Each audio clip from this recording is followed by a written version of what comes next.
Fala galera do canal Geração Saúde Seguros Oficial, mais um episódio para você que gosta de conteúdo, informação e algo que seja relevante para o seu dia a dia. Você prospecto, corretor e os nossos clientes. Esse conteúdo foi preparado com carinho para que você possa valorizar o nosso trabalho de entrega. Estamos buscando informação útil para a sua jornada. Hoje o episódio muito bacana, porque estamos no mês da mulher. Então, fizemos uma homenagem em saúde da mulher e direitos da mulher. Quais são os seus direitos? Quais são os cuidados que você, mulher, tem que ter com a sua saúde? Seja ele no atendimento público através do SUS ou no atendimento de rede privada. E aí trouxe para cá uma profissional especializada no assunto. Uma profissional de enfermagem especialista em emergência e também intensivista pediátrico. Com mais de 18 anos de experiência, já passou por hospitais como Oswaldo Cruz, Vitória Nela Franco, Samaritano, hoje está na rede DASA, a rede do Leforte. Então, tenho aqui a profissional de enfermagem, Thaís Oliveira. Obrigado pela oportunidade da gente ouvir. Imagina, eu que agradeço, Thiago. Obrigado pela oportunidade. Então, para a gente começar a entregar para a audiência e para o pessoal, primeiro, parabéns. Mês da Mulher, já Muito passou obrigada. a data, mas a gente traz essa menção de cuidados com as mulheres. Sim. E aí, mas antes de falar disso, é legal o pessoal te conhecer. Quem é a Thaís? É porque a gente conhece o profissional de enfermagem, o profissional da saúde, eles têm aquela imagem de que são intocáveis, a gente tem até um certo receio de falar com eles, fazer uma pergunta que não é adequada. Então, por trás disso, quem é a Thaís? Tem família, tem hobby, tem filhos. O que ela faz no seu dia a dia quando não está de plantão? Então, quando não tá de plantão, porque a vida do profissional de saúde é corrida de verdade. Meu nome é Thaís de Oliveira, eu tenho 37 anos. Eu tô na área da saúde, que nem você falou, em novembro agora completa 19 anos que eu me formei, né? Boa. Minha primeira formação foi lá atrás, em 2005. Eu tenho 2 filhas, eu transito ali entre as 2 piores fases da maternidade, que é entre ter uma criança na fase de 5 anos e uma adolescente de 16, né? Então, Boa. A gente tem 2 filhas, uma adolescente e uma criancinha de 5 anos. Que Boa. se tivesse sido a primeira, no segundo eu acho que não existiria. Já desiste. Porque ela é tipo, nossa, Mas eu tenho uma da nova geração aí, parece que já vem o terremotinho pronto, né? Nossa, você não consegue de jeito passar pra trás, uma volta a gente compra, isso não existe mais, né, para as crianças da nova geração. Sou casada e gosto, assim, demais de, no tempo que eu não tô de plantão, tá sempre junto com a minha família, porque a gente que é profissional de saúde, e eu acho que muita gente que vai estar me ouvindo agora, que é da área da saúde, vai se identificar. A gente tem uma vida muito, muito, muito conturbada em relação à questão dos plantões, né? Na área da saúde a gente consegue fazer o duplo vínculo, então a maior parte dos profissionais de enfermagem tem 2 empregos, sai de um, vai pro outro, é uma correria, tem pouco tempo para almoçar, geralmente entra às 6, sai meio-dia, entra às 13 no outro, sai às 19, vê a família num curto espaço de tempo. E a gente tem aí, para quem trabalha um plantão de 6 horas, tem 4 folgas por mês, às vezes 5, então tem que se dividir sim entre a família e o trabalho, né? Eu permaneci na área da saúde, na área hospitalar, até 2018, quando Boa. a minha filha mais nova nasceu, eu decidi dar uma pausa na área hospitalar e procurar um outro tipo de ramo para que a gente pudesse... Mais leve? Estar mais, entre aspas, viu, Thiago? Porque eu trabalhei 3 anos e 10 meses numa escola de ensino infantil, né? Eram crianças de 0 a 7 anos, mas eu tinha 406 alunos e era só eu naquela unidade, né? Então, assim, parece leve, é de segunda a sexta, você folga os feriados e tal, mas a responsabilidade também é muito grande. Eu acho que tudo que se direciona para a área da saúde é muita responsabilidade, né? Tá. Você lida com vidas, você lida ali sempre ali na borda, na linha, o tempo é imprescindível, então Sim. a gente está sempre correndo contra o relógio. Mas é fantástico. Eu acho que eu nasci Eu tenho amigas da infância que conhecem meu marido e dizem assim pra ele, eu conheço a Thaís, acho que a Thaís já nasceu fazendo o que ela faz. Desde neném, desde criança, ela cuida das pessoas e sempre teve esse objetivo. Você é daquelas que pegava as bonecas e falava, vamos aqui, cuidar, injeção, eu só não era uma pessoa muito adepta da injeção, viu? Minha mãe conta que eu dava um trabalho muito grande, eu acho que pra tomar. Nossa Senhora! Mas toda criança, né? Falava que, nossa, tinha que amarrar, pegar, 4 não segurava. E hoje eu lido com o outro lado, né? Hoje eu sou a que segura, eu sou a que pega, que fura, que tira. Para as crianças eu sou a vilã, né? Em algumas situações. A minha filha, a primeira, ela tá completando 3 anos agora no mês de abril. A primeira vez que a gente tirou sangue dela, ela nem percebeu. Olha! Ela falou, olha, vermelho, sanguinho. E não notou nada. Já o meu, que tem 19, este dava um trabalho quando precisava fazer os exames. Ele chegou a um certo incidente de desmaio após a realização de tão choque que ele ficava. Entra no ápice, né, do estresse. Você acha que não, mas para eles é uma tortura, né? Mas nós vencemos. Recentemente ele fez até doação de sangue. Olha, que bom! E eu acho que agora, a parte da juventude, né, os adolescentes principalmente, até nessa faixa etária de 20, 21 anos, eles estão mais engajados nas questões sociais e nas questões de ajudarem o próximo, de ajudar o próximo mesmo, né? A minha filha mais velha é uma menina defensora das minorias. Ela é uma menina extremamente, assim, consciente. Então, vem para ensinar a gente também, né? Porque eu não sei agora qual é a sua idade, mas quem é da década de 80 até um pouquinho antes de 95, ali 98... pegou uma época de criação que era muito difícil a gente conseguir se expressar de forma assertiva para os pais da gente, porque... Tinha medo. Qualquer coisa que a gente falava era, menina, fala direito comigo, respeita que eu não sou suas amigas, não. Então, assim, eu tenho assuntos que até hoje eu fico meio, será que eu levo? Será que eu não comento? Será que eu falo? Será que eu não falo, né? Boa. Então, vamos lá, os cuidados das mulheres. Você, com a sua experiência em hospitais de rede privada e também passagens por atendimento público, te traz uma bagagem que dá até para você fazer uma distinção de atendimento, saber o que funciona em um, o que não funciona no outro e assim por diante. Mas falando de mulher, acho que o primeiro ponto de partida a gente pensa na ginecologia, né? Sim. Então, a mulher precisa procurar ginecologista. Em que momento? Qual a idade ideal? Qual a sugestão? Sim, olha, o que a gente precisa lembrar, sempre quando a gente vai falar de saúde da mulher, é que o médico da mulher é o ginecologista. Boa. O médico da mulher não é o clínico geral. Você pode ter os seus médicos de confiança, tá? A gente tem médicos que são que são médicos da família. Às vezes você vai conhecer pessoas que falam, mas esse doutor cuida da minha mãe, cuida da minha avó, cuida de mim, vai cuidar das minhas filhas. Eu acho isso fantástico. Mas o médico da mulher, o médico especializado em saúde e cuidado da mulher, ele é o médico ginecologista. Hoje o que acontece é que parece que a galera pegou a pessoa, pegou o ser humano e partiu em várias partes, né? Então você vai num neuro, ele fala, não, só cuida de cabeça. Isso aqui não é um problema meu. Você vai procurar o seu cardiologista, o cardiologista vai cuidar do seu coração, né? Eu sou ginecologista. Não, só vou te prescrever os exames ginecológicos. Não posso ver seus exames de sangue. Porque se você quiser ver hormônio, aí você tem que marcar com o endócrino. Entendi. Né? O médico ginecologista, ele precisa estar incluído dentro do cuidado geral da saúde da mulher. Então, ele vai pedir, sim, exames de sangue. E você pode solicitar. A mulher, ela deve solicitar para que o ginecologista prescreva os exames gerais. Então, assim, não tem essa de eu sou ginecologista, eu prescrevo só ultrassom transvaginal, Papa Nicolau e ultrassom de mamas. Isso não existe. Boa. Ele precisa pedir anualmente seus exames de glicemia, seus exames de hormônio, suas dosagens de enzimas hepáticas, enzimas renais. Precisa saber como é que tá a saúde geral da mulher. Mesmo porque qualquer tipo de desequilíbrio ali dentro da função da fisiológica da mulher pode desencadear um problema ginecológico. Tem mulheres que têm candidíase de repetição por questões emocionais, Tem mulher que não cura, fala, não consigo curar. Eu já fiz todos os tratamentos possíveis, imaginários, não consigo curar.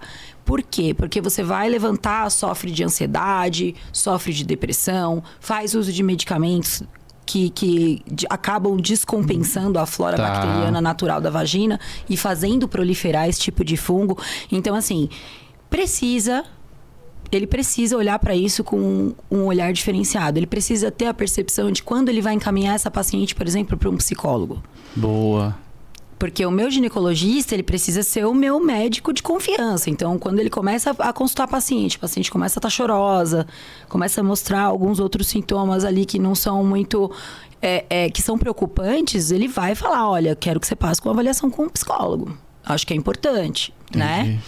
Mas o que é importante a gente falar sobre saúde da mulher é que, assim, vem com uma questão de que, apesar do acesso à informação que a gente tem hoje, porque a gente tem uma injeção enorme de informação todos os dias.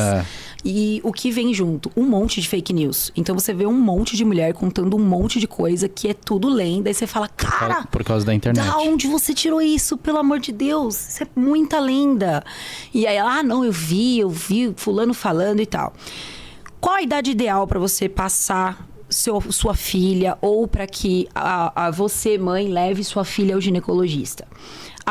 O ideal é a partir dos 10 anos de idade, tá? Ah, mas por quê?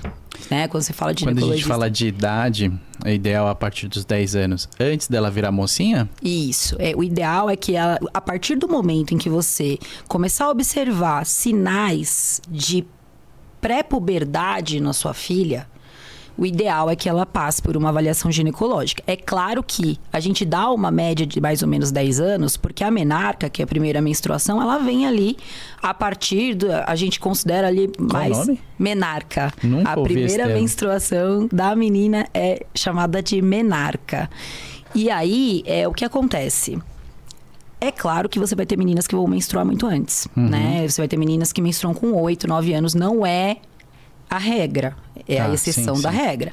Então, quando você começa a perceber ali alguns sinais que são pré-puberes, você já precisa levar. Ah, mas o que o ginecologista vai fazer com a minha filha? Ele vai examinar, vai fazer o exame ginecológico? Não vou levar, imagina. Não. É basicamente para você conseguir trazer informação para sua filha, né? Boa. Por quê? Porque é muito estigmatizado.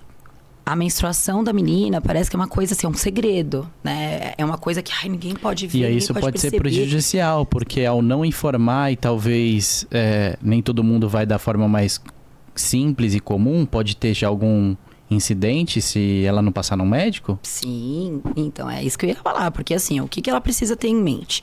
Ela precisa ser orientada por um profissional que vai falar com ela claramente quais são os riscos depois que ela virar mocinha, né? Então assim, todo mundo sabe que teve a primeira menstruação, você pode gerar uma criança. E a gente sabe que hoje em dia não existe mais idade pré-determinada para uma menina começar a atividade sexual dela. A gente fica de cabelo em pé quando a gente sabe que uma menina de 11, 12 anos já tem uma vida sexual ativa e engravidou. Quem trabalha na UBS pega muito isso, né? Eu trabalhei por um tempo na UBS e a gente pegava crianças de 11 anos iniciando pré-natal. Nossa. E aí falava, ela teve uma menstruação. Tinha um namoradinho e aí... Aconteceu porque não buscou informação. Então, mas aí que pensando pelo lado dos pais, esse é um tabu dentro das casas, né? Falar sobre isso, falar sobre sexualidade. Tem várias vertentes, né? Falar sobre sexualidade, aí mistura também com a parte religiosa, e aí mistura com crenças pessoais. Sim. E aí tudo isso talvez gera um certo afastamento dos cuidados da saúde e das orientações, porque as pessoas têm medo de tocar no assunto e falar sobre. Então a gente tem que levantar a bandeira de cada vez mais ficar tudo muito claro. Mas ainda minha filha tá com 12 anos, ou o meu filho, a gente pode até falar disso. Sim. Precisa saber. Ele já Precisa, porque na maioria das vezes, quando eles têm dúvidas e eles não se sentem acolhidos, e agora eu tô até falando a partir de uma experiência que eu tive com a relação pedagógica, porque eu trabalhei dentro de uma escola, então a partir do momento que você entra da porta para dentro de uma escola, você é um educador, então você começa a ter acesso a algumas questões comportamentais das crianças em convivência coletiva, que você fala, cara, você que é mãe e pai, você fala, meu filho não é assim dentro de casa. E você ouve as mesmas coisas das mães por aí. E quando eles não têm a informação adequada, de forma adequada, que chega para eles de forma clara, eles vão buscar onde? Fora. Com os amigos. E aí, eles geralmente se baseiam em experiências que amigos da mesma idade já tiveram e que não são experiências boas, são experiências de pessoas inexperientes que estão ali começando também. Experiências de pessoas não experientes, perfeito. Né? A gente fala, eu fiz, eu tava, eu fui. A gente vê muita história, tipo, eu perdi minha virgindade com 12 anos porque meu namoradinho de 18 disse que se eu não transasse com ele ia arrumar outra menina para poder transar com ele. E eu fiquei com medo e aí acabei cedendo. Se ela é extremamente orientada, se ela recebe uma educação sexual desde pequena, porque assim, você não precisa falar de sexo com sua filha de 3 anos. Mas você precisa dizer para ela que tem regiões no corpo dela que são íntimas e que não são todas as pessoas que podem ver, não são todas as pessoas que podem tocar. Boa. Que ela tem que tomar cuidado e que ela precisa se sentir segura de dizer, papai, hoje o titio tal pediu para eu abaixar minha calcinha. Porque ela precisa sentir que aquilo ali tá errado, né? Educação sexual é isso. As pessoas vêm com esse tabu da educação sexual porque elas acham que falar de educação sexual para uma criança é falar sobre sexo. E na real, é você falar sobre o corpo dela. Ela precisa entender que ela tem uma individualidade, que ela tem uma privacidade. Boa. Que é claro, você vai respeitar o limite da segurança, da privacidade dela. Você não vai deixar sua filha tomar banho a portas fechadas com 5 anos, 6 anos, porque ela precisa ter privacidade. Você vai monitorar, você vai ficar próximo, mas ela precisa estar orientada que existem partes no corpo dela que ninguém pode tocar. Né? E isso é educação sexual. Tanto nas escolas, quanto em casa, né? A gente precisa quebrar. O brasileiro é muito intenso em tudo, né? Na questão religiosa, na questão política, na questão de tudo. E a gente costuma querer saber muito sobre tudo. A gente lê um pouquinho e a gente fala, não, eu li, eu sei, já domino. Sou expert. Eu vou discutir com você de igual para igual. E é isso aí. Mas tem muita informação por trás da educação sexual que poderia mudar, assim, o cenário, principalmente em relação aos abusos infantis, drasticamente, né? E a gente pega casos de crianças que delataram abusos sexuais, que descobriram que estavam sofrendo abuso sexual através de uma aula de educação sexual na escola. E falou, professora, meu tio faz isso comigo, não pode? Nossa. Entendeu? Então, assim, é um assunto muito maior. Né? E quando você leva a sua filha precocemente ao ginecologista, que é um profissional da saúde da mulher, ele vai dizer para ela quais são os riscos e qual é o ônus. Que se isso acontecer com ela, o que isso vai gerar para a saúde dela? O que isso vai gerar para o futuro dela? Porque a gente, quando é criança, quando a gente tá naquela fase de 11, 12 anos, a gente fala assim, minha mãe não sabe de nada, minha mãe só é chata. Minha mãe fala um monte de coisa que, nossa, mas tudo que a mãe vai falar ali naquele momento, olha, você vai acabar com o seu futuro, se isso acontecer, é chatice. Mas se vê um profissional de saúde e usa palavras para ela. Se cada um fizer a sua parte, favorece, né? Isso, exatamente.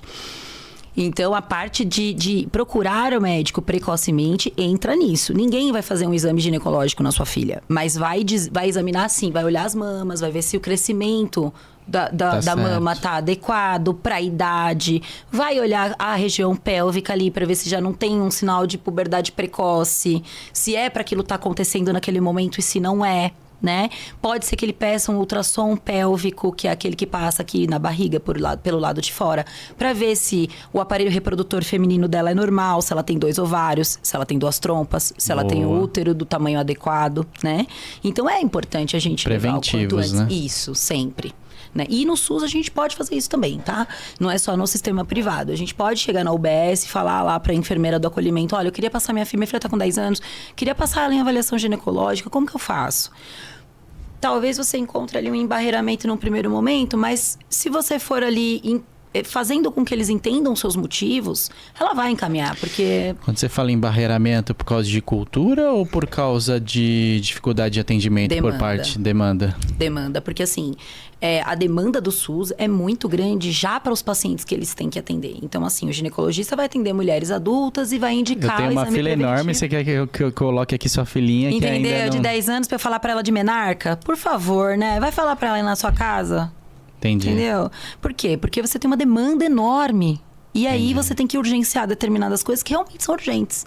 E falar com um adolescente sobre menarca talvez seja mais fácil ela encontrar uma enfermeira educadora que consiga fazer essa ponte do que o médico ginecologista em si. É muito mais fácil você conseguir na rede privada, é muito mais fácil você conseguir no seu plano de saúde.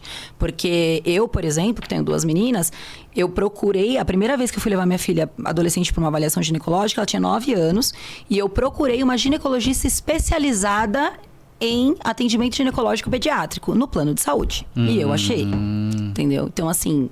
É uma coisa que a gente precisa pesar ali na hora que a gente vai fazer algumas escolhas. Boa. Você me tranquilizou e me deu alguns insights muito bons pra gente adotar dentro de casa. A gente tem tomado alguns cuidados. A gente já fala pra ela de uma forma muito simples, claro, que ela tem 3 anos, mas que a parte do corpo dela, que só o papai e a mamãe pode ver, que só o papai e a mamãe pode mexer.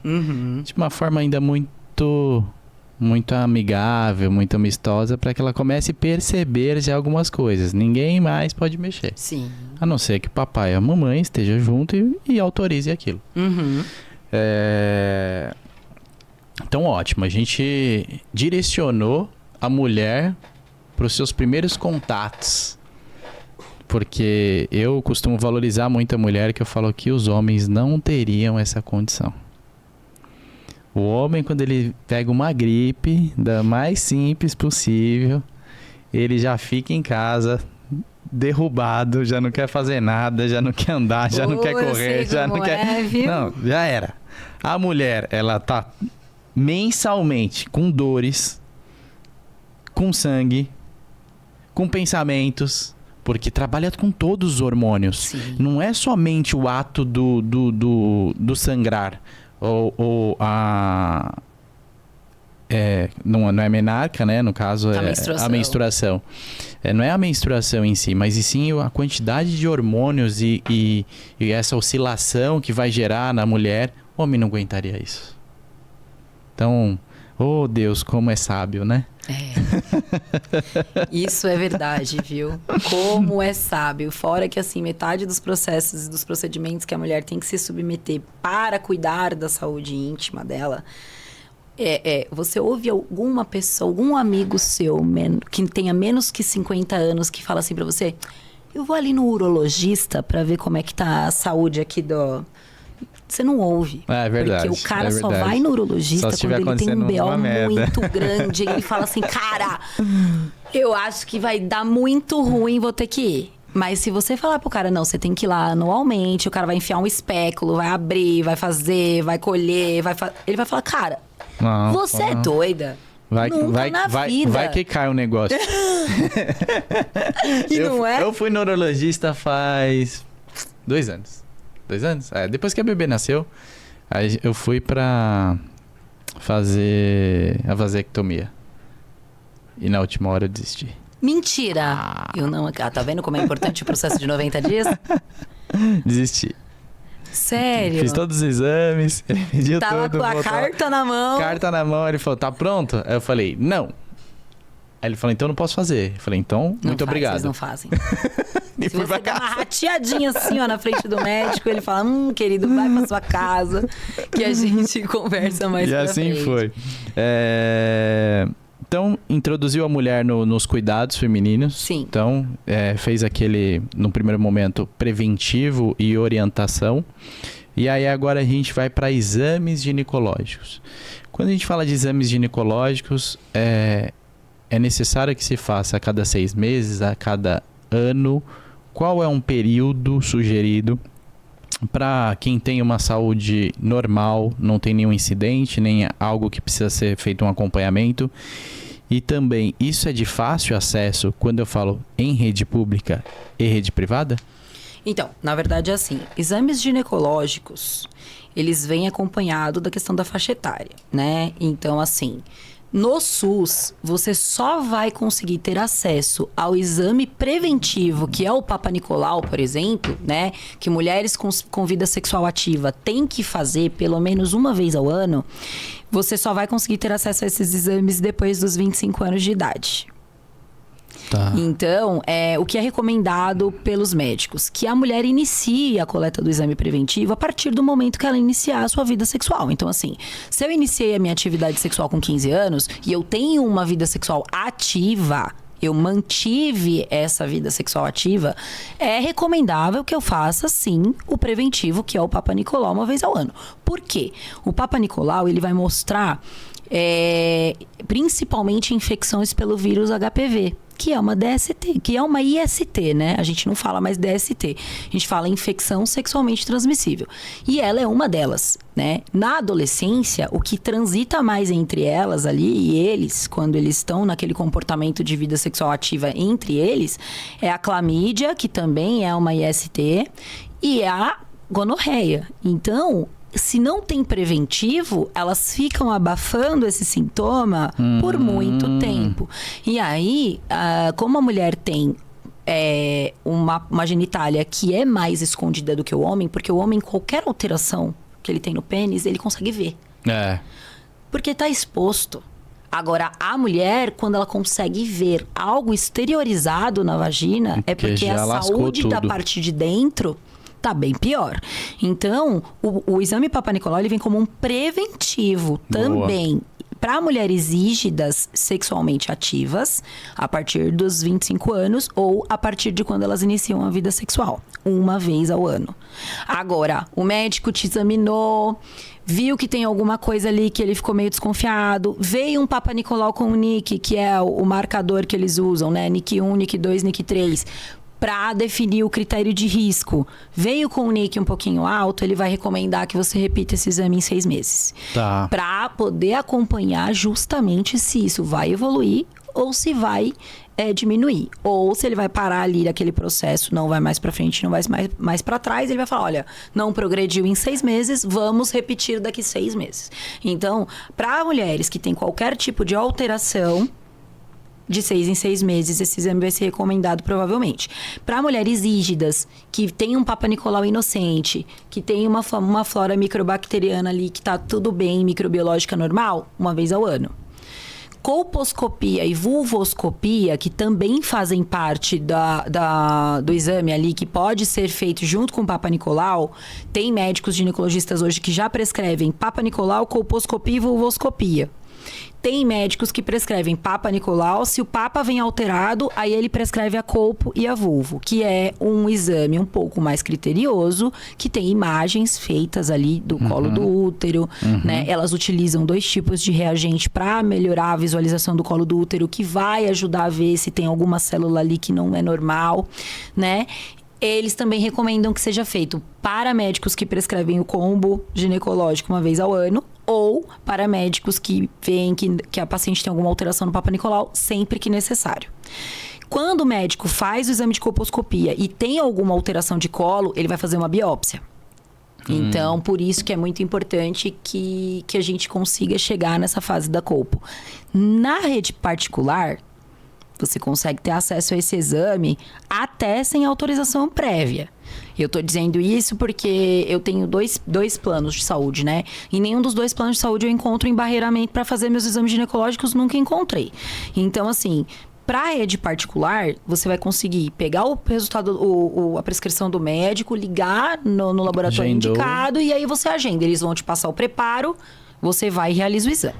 Para a rede pública, geralmente, esse exame, você conseguir realizar esse exame, a espera dele é muito grande. Porque a demanda é enorme. Não porque ele não disponibiliza o recurso. A gente tem muita demanda e pouco atendimento. Exatamente. Né? Na verdade, não é nem pouco atendimento. Eu cheguei a trabalhar numa PPP, que é uma parceria público-privada, que é aquele projeto da carreta. São hospitais privados que cedem atendimento pro... Que assim, é uma parceria privada que faz uns projetos que você já deve ter até visto, que param umas carretas, fazem ultrassom, fazem mutirão da mamografia, fazem... Então, eu até trabalhei numa PPP que eram exames de rotina, ultrassonografia, a gente fazia endoscopia. De ultrassonografia tinha um ultrassom marcado a cada 5 ou 10 minutos na agenda do médico. Entendeu? Como que você vai conseguir fazer um exame realmente, efetivamente de qualidade em 5 minutos? Entendi. Né? Então, a demanda não permite que elas tenham acesso a esse recurso, né? Exames ginecológicos. Então, a gente já falou do Papa Nicolau, a gente falou da vulvoscopia, da colpo e da biópsia. Quais são os outros exames complementares? Ultrassonografia transvaginal para mulheres sexualmente ativas. Então, é para ver como que ele já é um transdutor que é introduzido, é feito um exame de imagem mais criterioso, né? E usa ultrassonografia de mamas para a gente acompanhar se tem presença de nódulos, se tem algum cisto, se tem alguma coisa ali que precisa de um exame de punção, uma biópsia. E para mulheres acima de 40 anos, a mamografia é indicada. Quando essa mamografia é indicada para mulheres que têm menos que 40 anos? Quando elas têm um histórico de câncer de mama na família ou quando elas têm uma imagem muito suspeita no ultrassom. Entendi. Então, a médica, às vezes, vai prescrever uma mamografia para tentar definir ali qual é o critério de conduta que ela vai utilizar. Se ela vai querer fazer uma biópsia, se ela vai acompanhar e daqui 6 meses vai fazer de novo, né? Porque tem toda a questão hormonal que altera isso. Para mulheres que já entraram na menopausa, que são as mulheres que já não menstruam mais, os exames recomendados que entram nesse combão aí, também entra a densitometria óssea, que é para ver a perda de cálcio que acontece depois que a mulher para de produzir hormônio, né? E as colonoscopias, para ver como é que tá a saúde do intestino, para poder prevenir o câncer de intestino, que a gente sabe que é um assunto aí para um outro momento que engloba muitas outras coisas. Eu tive já esse assunto recente. Então, que bom, porque é um assunto bem legal. É verdade. A gente estava até falando sobre isso esses dias, né? Foi muito bacana. É sempre muito bom conversar a respeito, porque a gente acaba adquirindo algumas informações que você fala, cara, eu não sabia disso, não tinha ideia. Tem muito tabu, tudo que envolve saúde, a gente falou aqui dos cuidados das mulheres, é muito tabu, de coisas que deveriam ser simples e tem que estar nas conversas do cotidiano, nos cuidados do dia a dia das pessoas. Exatamente. Legal. Agora, gente, foi pro ginecologista, já sabemos quais são os exames geralmente que são recomendados, dependendo das faixas etárias, dependendo da sua atividade sexual. Existe planejamento para isso? Existe uma estrutura que me favoreça? Doutor, eu quero fazer um planejamento familiar porque eu tenho 2 filhas e eu quero orientá-las da melhor forma possível. Sim, tem como você fazer isso. Um deles você já citou agora há pouco, né? Que você falou que você foi ao urologista para fazer uma vasectomia e desistiu nos 45 do segundo tempo. Isso. Né? O plano de saúde e o SUS têm sim uma movimentação bem bacana no que se refere ao planejamento familiar.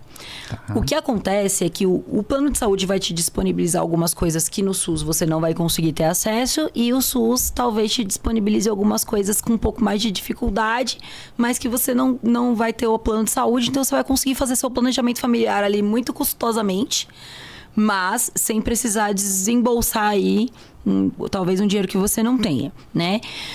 O que acontece no plano de saúde, tudo que vai determinar... Existem as coberturas legais, que são todas que estão incluídas no rol da ANS. Então, todas essas que estão incluídas no rol da ANS, você consegue exigir... Você me colocou no assunto, ó. Que você nem tem conhecimento. Poxa vida, né? Então, assim, tudo que você acha que... eu quero saber se o meu plano de saúde cobre DIU. Você vai lá no Google, você não precisa nem ir no seu plano de saúde. Se tiver incluído no rol da ANS, você já sabe, vai brigar. Mesmo que o seu convênio queira embarrear, você vai falar, cara, o problema é seu, eu sei que eu tenho direito, né? Só que o que não está incluído no rol da ANS vai depender da apólice que a pessoa vai fazer. Então, assim, você vai ter planos de saúde que vão cobrir vacinas, você vai ter plano de saúde que vão cobrir o Implanon, por exemplo. São as perfumarias que aí depende do perfil de contratação que você tem no plano de saúde. Do perfil da contratação, né? Que a gente sabe que existem as coberturas que são coberturas maiores. Isso.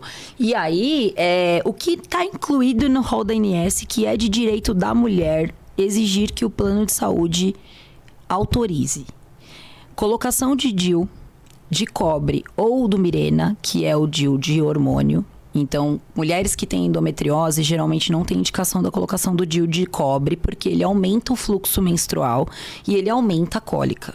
Mulheres que têm endometriose já sofrem com a cólica, tipo, todo mês, assim.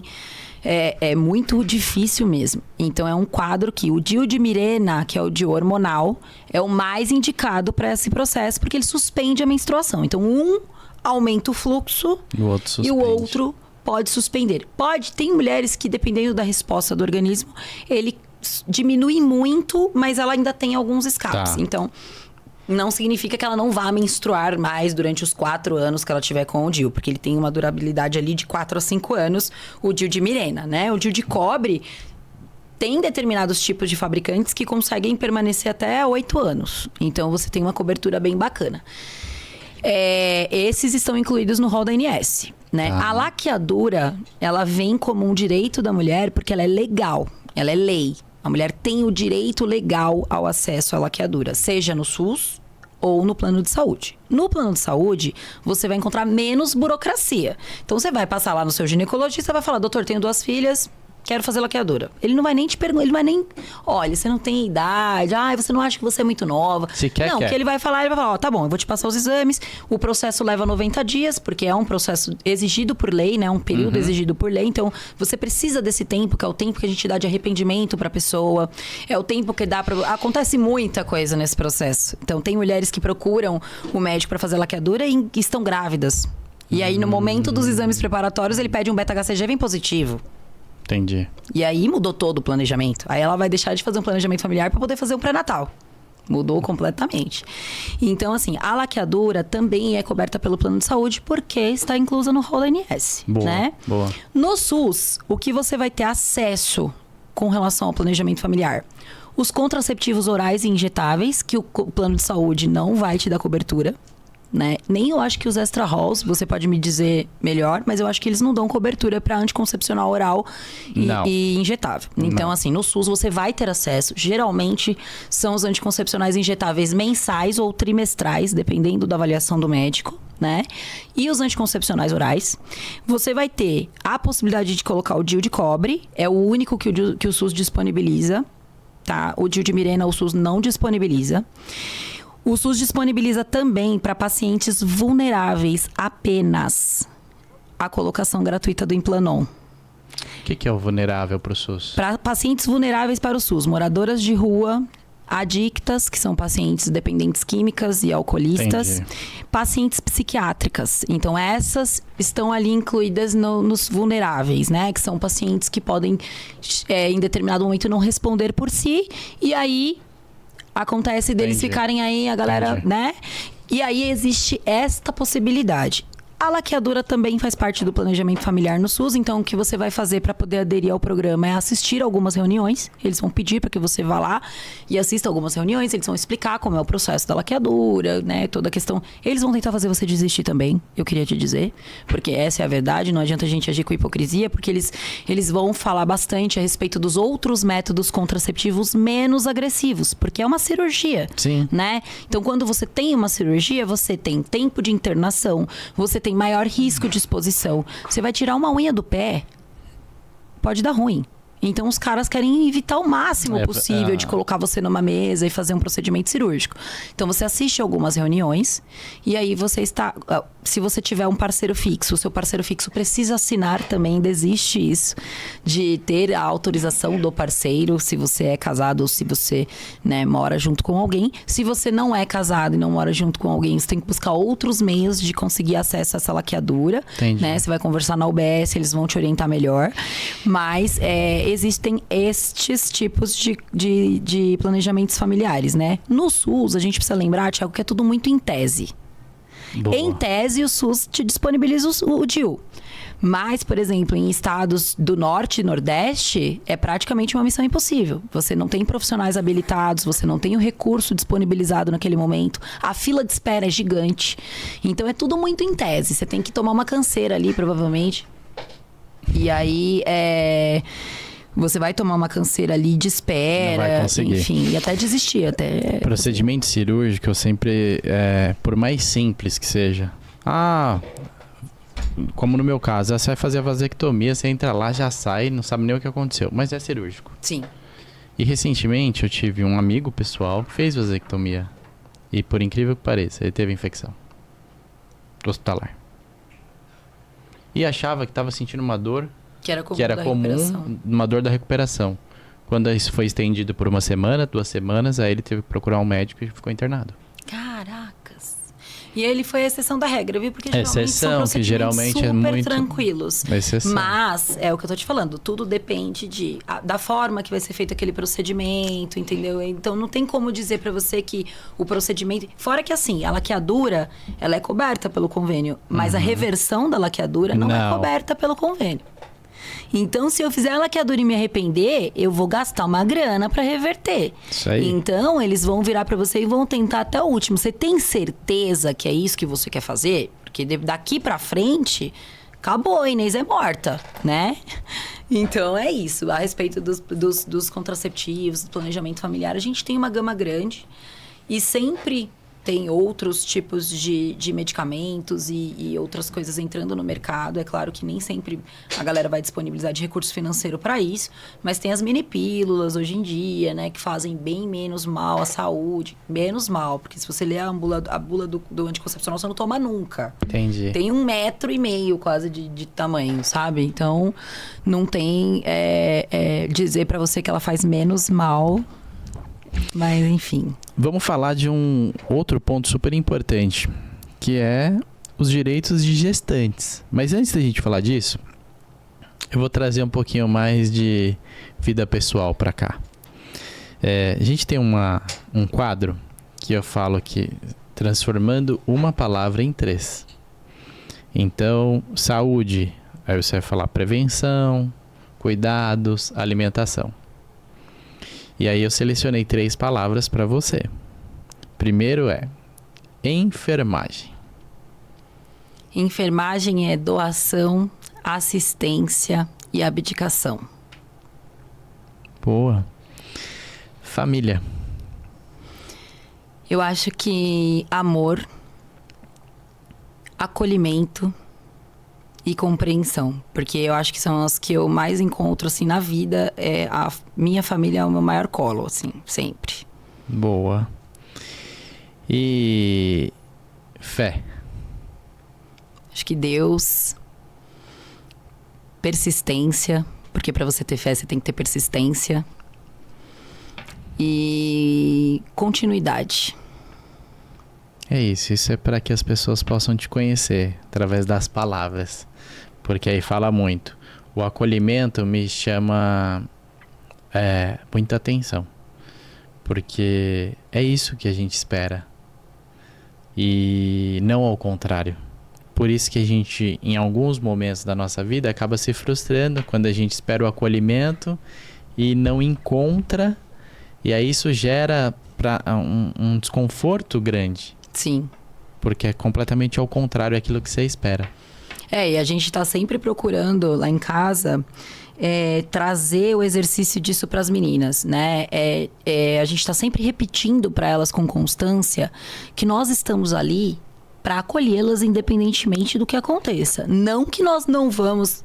Não vou passar a mão na cabeça de dar fazer um puxão coisa de errada, orelha. Nossa função é educar, mas acolher sempre. Eu falo isso pra minha mais velha, falo isso pra Helena, que é a mais nova. Eu falo, vocês precisam entender que nós somos os únicos que vamos acolher vocês verdadeiramente. Porque isso. tem um monte de gente pra acolher a gente, um monte de curioso, e que não vão acolher a gente verdadeiramente, né? Onde você encontra o verdadeiro colo é nos seus, né? É isso aí. E vamos lá, então. agora eu passei por esses processos de ginecologia, orientação sexual, melhores caminhos para cuidados da mulher, faço meus acompanhamentos e agora eu casei e pretendo ter filhos, só que eu não tenho plano de saúde. Como eu vou fazer o meu pré-natal? Eu tenho direito a um pré-natal? Isso é algo simples de se conseguir?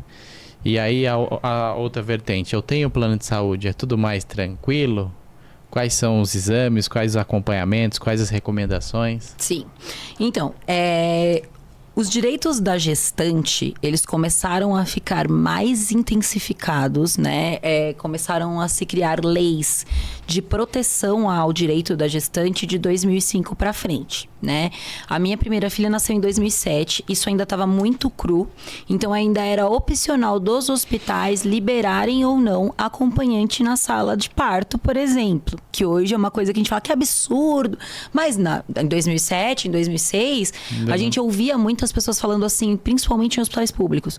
Ai, subiram com ela, a gente não recebe notícia, a gente não pode acompanhar, não sabe se já nasceu, se não, né? Inclusive, menores de idade. Então, essa lei do acompanhante, que é de 2005, ela vem para proteger a gestante da violência obstétrica. Eu duvido que você não tenha conhecido na sua vida uma mulher que tenha sido mãe, principalmente antes de 2008 para lá, que fale para você assim que não sofreu algum tipo de violência obstétrica. Qual é a violência obstétrica? Você tá em trabalho de parto e a enfermeira vira para você e fala: não grita não, na hora de fazer eu não ajudei, as outras estão aqui, estão com dor, você tá fazendo escândalo. Então, assim, muitas pessoas, principalmente dentro de atendimentos públicos, passaram por isso. Deixa eu fazer uma consideração. Claro. Eu vou fazer 40 anos. Então, na época que eu nasci, em 84, minha mãe sofreu 30 horas para que eu nascesse. Onde queriam forçar ao extremo que ela tivesse lá a dilatação adequada. Quando quase que ela foi e quase que eu fui, por essa falta de compreensão e entendimento deles, impondo uma situação que não era certa para ela. Sim. Eu sou super a favor do parto normal, mas a minha mãe não teve mais que 3 ou 4 dedos de dilatadura. E aí eu fui retirado no forceps, onde ela ficou mais de mês sem sentar. Afastada, claro, dos seus trabalhos, mas ela não conseguia sentar. Sim. De tal trauma, de tal situação que ela passou. E graças a Deus não veio a morte. Eu passei por sequelas do parto durante o meu nascimento. As marcas eram visíveis, as pessoas falavam que eu parecia um rato e tudo mais, porque fica deformação. Eu fiquei com 3 marcas na minha cabeça, inclusive os meus cabelos cresceram uma parte bem ruiva. Mas não que talvez fosse natural, mas sim, acho que por influência do ferro mesmo. É isso é uma violência. Então, e você enumera vários tipos de violência obstétrica que muita gente nem sabe que é violência obstétrica. Existe uma manobra que era muito famosa antigamente, hoje em dia ela é proibida por lei, que é a manobra de Christeler, que é aquela manobra onde o médico ou a enfermeira sobem em cima da barriga da grávida para poder conseguir descer o bebê e empurrar o bebê para baixo, para que o bebê nasça mais rápido. Isso chama manobra de Christeler, é proibido por lei. Não deixem fazerem isso com vocês. Mas não pode facilitar? Então, não pode facilitar, muito pelo contrário. Você pode prejudicar a criança, você pode aumentar risco de ruptura uterina, você tem vários tipos de complicação, além do trauma que você gera para aquela gestante que está passando por um momento ali que é muito difícil, né? Eu tive 2 trabalhos de parto prolongado e não tive nenhuma das minhas filhas de parto normal, não consegui, não evoluí. Então, precisei fazer 2 partos cesáreas. Então, assim, a manobra de Christeler, ela foi proibida. Ela é considerada violência obstétrica, né? Outra coisa que é considerada violência obstétrica e provavelmente sua mãe sofreu também, por isso que ela ficou sem conseguir sentar por um mês, é a episiotomia, que é quando o médico pega um bisturi, abre a passagem da vagina ali com o bisturi, mecanicamente, para aumentar a passagem para o bebê passar mais rápido. De laceração? Então, a laceração, que é o que tende a acontecer naturalmente, ela é menos traumática do que a episiotomia. Né? E a episiotomia, muitas vezes, era feita sem autorização da paciente. Então o médico fazia aquilo de forma mecânica, como se fizesse parte do processo de parto. E não é, porque a tendência natural do corpo humano é que o bebê, quando passa no canal vaginal, ele faça essa laceração. Tem mães que não têm laceração no parto normal. Entendeu? Minha esposa não teve. É isso que eu tô te falando. Dependendo do perímetro cefálico, do tamanho do bebê, de tudo que tá acontecendo no processo, ela não vai ter laceração. Só que se a episiotomia for parte do processo do parto normal, ela vai ter a episiotomia com ou sem a necessidade daquele processo, né? Então também é considerado violência obstétrica.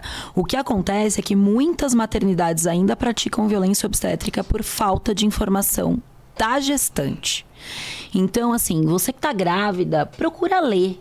Leia muito, estuda quais são seus direitos, o que você pode permitir, o que você não pode permitir, o que eles têm que aceitar, o que eles não têm que aceitar, né? Então é isso.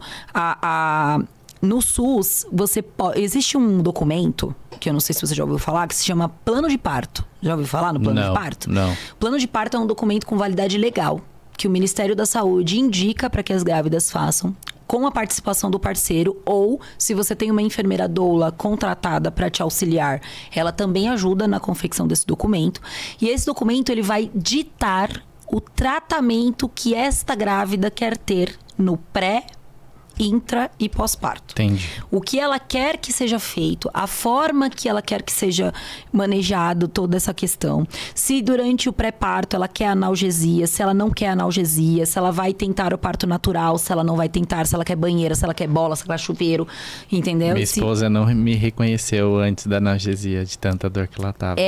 Eu quero analgesia. Ela chegou falando assim, eu quero agora. Ela chegou com 9 dedos, 8 ou 9 dedos. Olha que bênção. Quando eu fui me trocar, quase perdi o parto. A criança já tava querendo escorregar pra vida, né?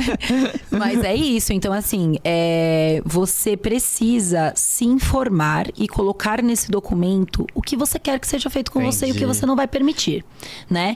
Agora, a equipe é obrigada, já que é um documento com validade legal, de seguir à risca esses planos de parto? Nem sempre. Se for risco de morte... Se começar a apresentar risco de morte para a criança ou para a mãe, eles vão... Desde que a gestante seja comunicada e que a equipe garanta que ela compreendeu tudo que está sendo explicado para ela... Eles podem mudar o plano de parto, né? Então, se ela quer o acompanhante, se ela quer o progenitor, se ela quer que seja a mãe... Neste momento, o médico se torna autoridade. Sim, neste momento que ele vai intervir na questão da conduta... Até porque eu não quero que ninguém... A preservação da vida é a prioridade. Exatamente. Então, se ele viu que pode acontecer qualquer coisa, ele pode mudar ali os processos do trajeto. Muitas maternidades no SUS ainda tentam embarrear o plano de parto. Porque, geralmente, qual que é a tendência? Você escuta a pessoa falar assim, ai, meu filho vai nascer no SUS, eu preciso me preparar para parto normal porque eu não vou ter escolha. Nem sempre. Na verdade, existem até alguns estados, inclusive aqui em São Paulo, essa lei foi sancionada pelo Dória, que é o direito da gestante, a partir de 39 semanas, escolher a via de parto. E muitas grávidas não sabem disso. Então, ela tem o direito de escolher a via de parto desde que ela esteja com 39 semanas, a partir de 39 semanas. Então, ela pode trazer essa discussão para o médico que está acompanhando ou para, enfim, a maternidade de referência, né, o que precisa ser feito. E ela pode manifestar o desejo de não ter parto normal.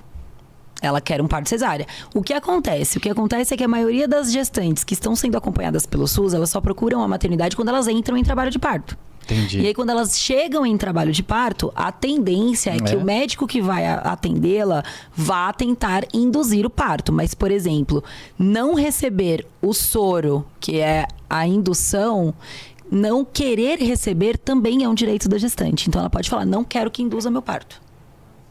Eu não quero essa medicação. Direito de recusa tem que ser respeitado. Por quê? Porque a indução do parto não vai salvar a vida da criança. Isso não vai representar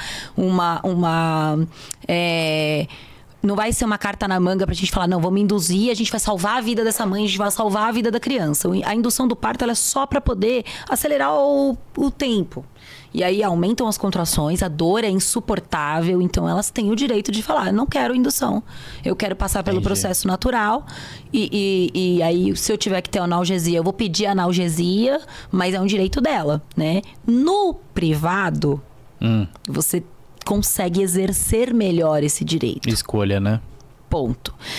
Até, inclusive, no pré-natal. No pré-natal, o SUS disponibiliza geralmente 3 ultrassonografias, né? Então, é no primeiro trimestre, no segundo trimestre e no terceiro trimestre. No privado, eu fiz mensal. Então, eu fiz da minha segunda filha semanalmente, porque eu era diabética, insulina dependente, tive diabetes gestacional, então precisava acompanhar como é que estava o amadurecimento do pulmão, desenvolvimento de órgãos internos.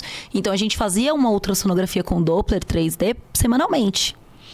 E eu tinha um plano com coparticipação na época pelo Bradesco, e que era através do hospital que eu trabalhava. E a gente, eu acabei optando por sair de lá. E não terminei de pagar os exames do pré-natal, que ainda estavam vindo descontados no meu lerite, né? Que tinha um teto para que eles descontassem. Mas no privado você tem acesso a quantas ultrassonografias você precisar, né? Eu não vou precisar pagar. A maioria das gestantes que você vê que fazem pré-natal pelo SUS, elas falam assim, mas eu tive que ir lá pagar para bater uma outra. Por quê? Porque o SUS disponibiliza 3 ultrassonografias durante a sua gestação, entendeu? Se houver a necessidade de outra ultrassonografia, aí beleza, ele vai te encaminhar. Se ele notar que tem algo, né, que tá diferente, pode ser que ele te solicite uma ultrassonografia a mais. Mas essa é a grande diferença. Então, eu tenho a autonomia no plano de saúde de escolher o médico que vai fazer meu pré-natal. Eu não tenho isso no SUS. Eu vou fazer o pré-natal, o acompanhamento na UBS de referência da minha casa, então vai ser baseada no meu endereço, na minha localidade. A maternidade eu não vou poder escolher, porque vai ser a maternidade de referência da UBS. Agora, no plano de saúde, não. Eu olho lá qual é a rede de atendimento, escolho o meu ginecologista, falo, você faz parto no hospital tal? Porque eu fiz esse plano só pra ganhar, sei lá, no Promatri. Aí ele fala, não, beleza, a gente vai fazer seu pré-natal no consultório. Quando eu agendar seu parto, você vai pra Promatri, eu interno você e a gente faz seu parto na Promatri. Então, tem essa diferença enorme aí da assistência privada, né, para assistência da gestante na unidade básica de saúde. Claro que as duas vão chegar num denominador comum, que é a questão do parto, né? Mas os dois caminhos podem ser completamente diferentes. E, assim, até compartilhando uma experiência pessoal, eu tive a oportunidade de fazer meu pré-natal pelo convênio, mas meu convênio estava na carência, não cobriria o parto. Tá. Então, eu fiz o pré-natal todo pelo plano de saúde. Tudo que a gente precisou fazer, fez pelo plano de saúde, né? Inclusive as idas ao PS, os exames. E quando eu cheguei a 35 semanas, meu obstetra falou assim, Thaís, agora não vai mais pro hospital do convênio. Porque qualquer problema que der, os caras vão te internar e vão fazer seu parto e vai ser particular. Então, procura sua maternidade de referência. E aí, o que aconteceu? Eu tive um transtorno, eu fiquei 3 dias, né, em trabalho de parto, indo e voltando pra maternidade. Eu sabia que tinha alguma coisa errada acontecendo e os médicos mandavam eu voltar pra casa. Aí, no 3º dia, meu marido não foi trabalhar e falou, não, hoje nós vamos resolver. O médico que me atendeu na maternidade de referência me mandou pra casa. Quem me indicou para uma segunda maternidade que era próximo da região de atendimento foi uma colega minha que eu conhecia que trabalhava comigo num hospital. E aí ela falou, vai para lá, passa por uma segunda avaliação. Quando eu fiquei internada para ganhar minha segunda filha, minha filha já era mecônio 3 cruzes. Ela já estava em sofrimento fetal, ela já tinha feito cocô na minha barriga, ela já estava entrando numa emergência quando o médico me avaliou e falou, vamos internar e a gente vai fazer a cesárea e a gente vai tirar.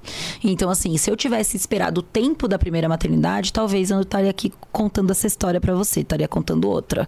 Que eu tenho home care, que a minha filha enfim, né, desenvolver. Situação, né? Então, assim, você acaba tendo muito mais... você fica mais à mercê da conduta do médico quando você tá no Sistema Único de Saúde, né? Então, eu tenho 2 experiências completamente diferentes. Quando a minha primeira filha nasceu, que foi pelo plano de saúde, eu entrei em trabalho de parto, procurei a maternidade, falei, vim me internar, tava com a carta do médico, foi tudo muito rápido.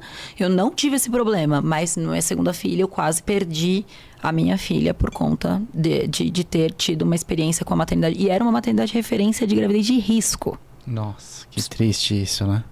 Porque quantas mães não passam por uma situação de igual forma? Exatamente. Você me lembrou uma situação. É comum no meu dia a dia, no nosso lá do time, mães grávida. Engravidei.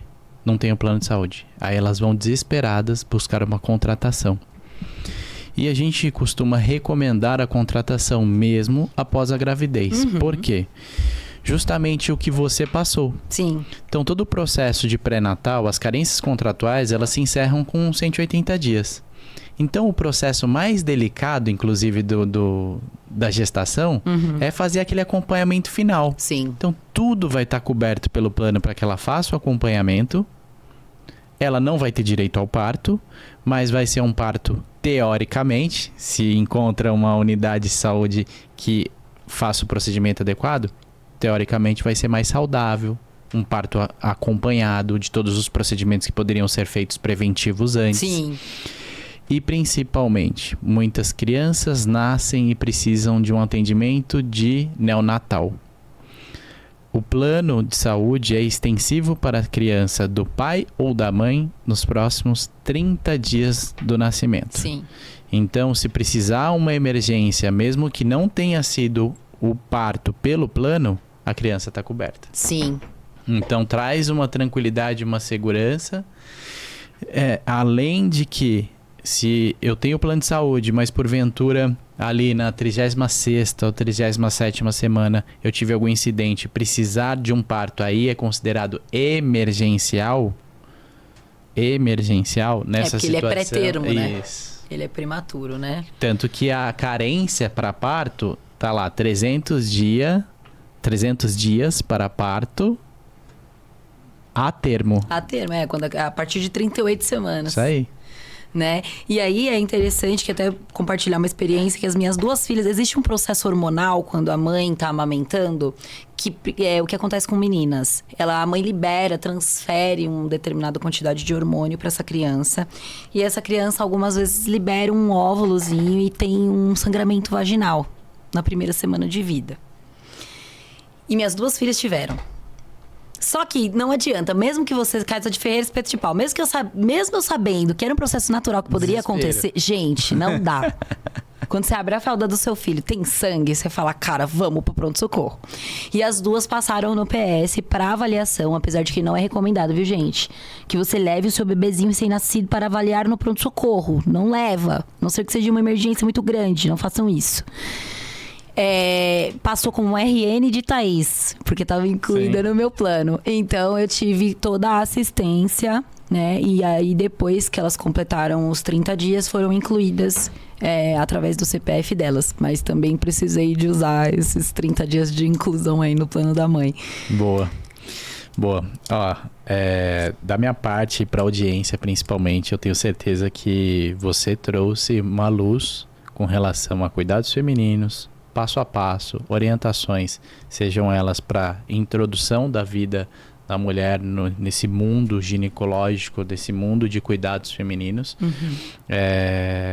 até a gestação. Então, nós passamos por processos super importantes aqui para que as mulheres entendam. E eu vou pedir nesse momento agora que você faça considerações pessoais sobre o que é a saúde para você. Tanto a saúde pública como a saúde privada. E aí, se puder, no final, faça uma consideração a qual a importância do plano de saúde. Sim, claro. O que a gente precisa lembrar é que o ser humano é uma máquina. E que a maioria das vezes, quando você investe em prevenção, você gasta menos com o tratamento. E eu não tô falando de dinheiro. Você gasta menos energia, você gasta menos saúde psicológica. Porque você tem muitos problemas, mas quando você descobre uma doença, você só tem um problema, né? Isso. Aí eu ouvi essa frase recentemente num podcast e eu falei, cara, é muito isso. Porque a gente acha que a gente reclama o tempo inteiro que a gente tem muitos problemas, né? Só que quando você descobre um problema de saúde, você foca só no problema de saúde e é como se os outros problemas não existissem mais, né? Então, assim, quando você investe em prevenção, você vai descobrir as doenças precocemente. E não tem essa coisa de falar assim, eu vou a gente vai no médico, ele sempre acha uma doença. Se ele acha uma doença, é porque a doença tá lá.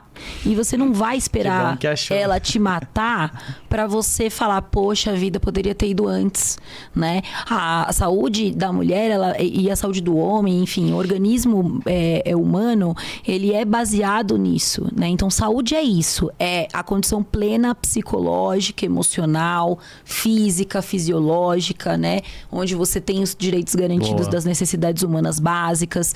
Então, essa é a condição de saúde, né? Qual a importância de você ter um plano de saúde? Eu sempre tive plano de saúde e já tive vários planos de saúde, né? Baseados nos hospitais por onde eu passei. Quando eu estava fora de lugares onde fornecia plano de saúde, eu pagava o plano de saúde. Eu tenho 2 planos de saúde. Um é meu MEI, um é pelo meu MEI, pelo meu CNPJ, e o outro é pela Rede DASA, né?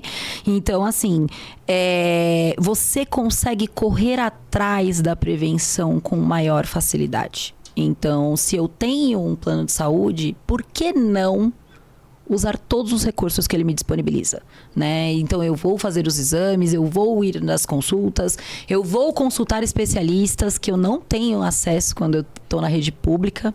Então, assim, um pneumologista em tempo recorde, um neuropediatra, meu filho tá esquisito, tem alguma coisa que não tá bem, a pediatra pediu para levar no neuropediatra. No SUS, você vai esperar 6 meses. 1 ano. Não é importante você ter um plano de saúde para você poder correr e com seu filho numa determinada urgência? Porque, na verdade, é isso. A saúde privada, ela não é mais um luxo, né? Porque antigamente falava assim, nossa, como você é chique, você tem convênio. Hoje em dia, o plano de saúde não é mais um luxo, não pode ser mais um luxo. Ele precisa ser um investimento que você vai investir tanto na sua saúde, na saúde dos seus filhos, na saúde da sua família. Hoje, no meu CNPJ, eu tenho inclusas as vidas do meu pai e do meu sogro. Então, também consigo fazer por eles algo que faz com que eles façam a manutenção da saúde deles. Eles já têm uma determinada idade avançada. Uhum. Então, não tem nem o que questionar a importância, né, do plano de saúde. Gosto demais da sua mensagem sobre a importância do plano de saúde, porque a saúde privada veio para suplementar a rede do SUS. Então, naturalmente, o que se espera? O plano de saúde espera que esse processo de prevenção, que você bem citou, seja feito. Ele não quer que você contrate, tá pagando todo mês e não usa. Faça a sua prevenção. Claro que os planos não querem uma destruição com custo muito alto, uma doença de alto custo. Por isso a importância da prevenção, porque quanto antes se descobrir, menos oneroso, mais tranquilo para ter resultados assertivos. Então é importante cuidar, os homens principalmente, muito cuidado. Aqui a gente falou de vários exames de acompanhamento de mulheres. Os homens precisam passar num clínico geral, num cardiologista ou neurologista, e eles não vão, eles deixam acontecer algo extremo. Eu fiz recentemente, tô terminando minha bateria de exames, eu fiz acho que mais de 50 exames, somando todos eles de imagem, laboratoriais.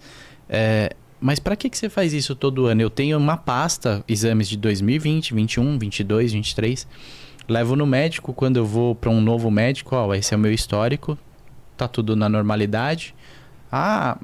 Mas então você está gastando muito do plano, não precisava fazer isso? Não, é necessário fazer isso, para que se eu identificar rápido não aconteça nenhuma situação eu costumo futura. Falar para as pessoas, se você tem plano de saúde e fala para mim que você está pagando plano de saúde e não usa para nada, tá fazendo alguma coisa errada. Com certeza. Porque a intenção de você pagar um plano de saúde é justamente para que você faça com antecedência alguma coisa por você e pela sua família, né?